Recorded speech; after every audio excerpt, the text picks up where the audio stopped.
Ok, Joël Velou, étudiant à l'UPC. Pardon le nom, j'ai pas. Joël Velou, Joël étudiant Velou. à l'UPC, dans la faculté des droits. Merci. J'ai aimé les discours, vous avez parlé des potopoto ici, là. Mais c'est comme ce qu'on dit en français, l'appendice. Soulève le micro, voilà. L'appendice, ouvrez une porte déjà. On sait bien qu'il y a des potopoto.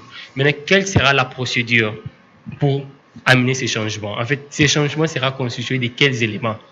La procédure. Et puis la deuxième question, c'est par rapport à cette responsabilité politique que vous voulez maintenant amener.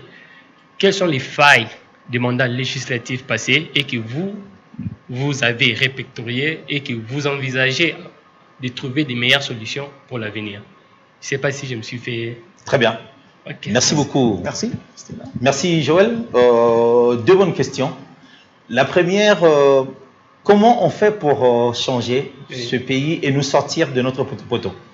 Vous savez, on m'a dit que je suis candidat, et je le suis, je suis candidat aux législatives. On ne fera pas la campagne, on ne parlera pas d'exactement qu'est-ce qu'on veut faire et beaucoup de choses. Mais je veux déjà que Joël comprenne que en tant que candidat ou demain élu député, je ne serai pas celui qui aura tout le pouvoir et toute la charge de changer cela. C'est pourquoi il faut d'abord former un groupe. Dans un parlement, pour être fort, vous devez avoir un groupe parlementaire fort qui a la majorité.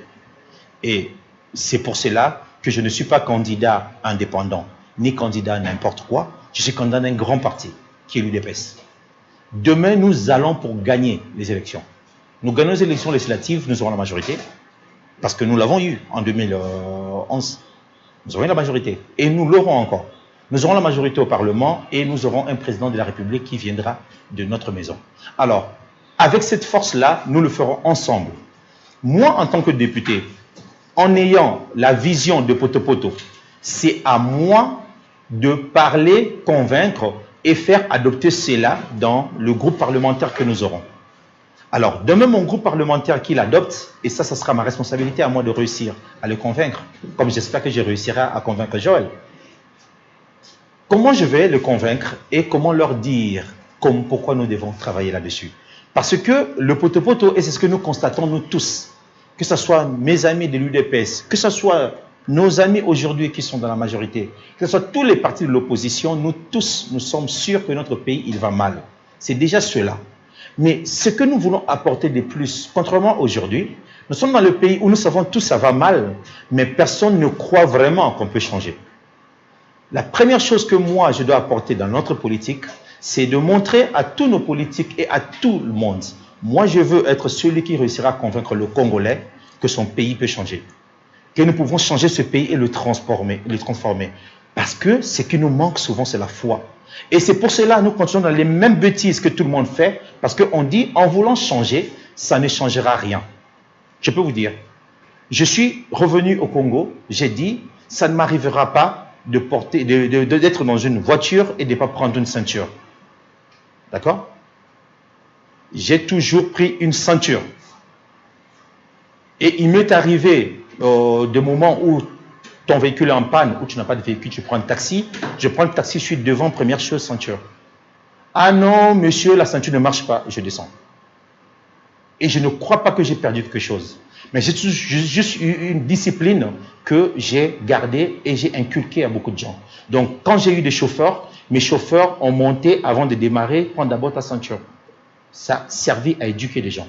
J'avais un chauffeur au départ qui, un jour, il a baissé la vitre en cours de route pour jeter le papier qu'il avait. Je l'ai fait arrêter.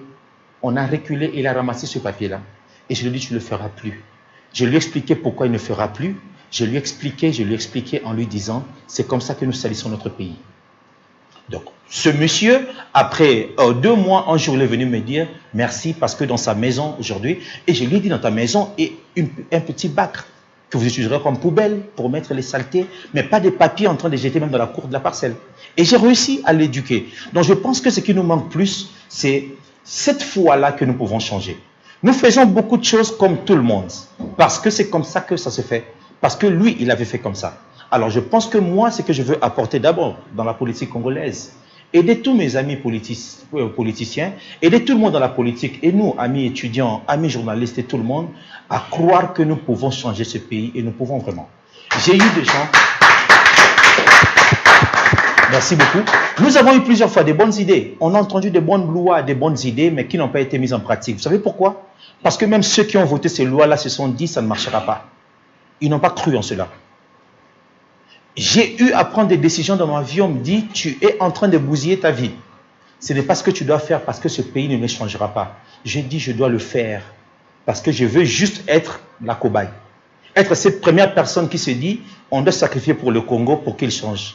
Être celui qui regardera les autres amis ou les jeunes que vous êtes. Dans 5 ans, vous direz, je dois aussi m'engager pour que mon pays change. Nous avons eu beaucoup de gens qui se sont engagés, mais rapidement, ils se sont fait soit acheter, soit manipuler.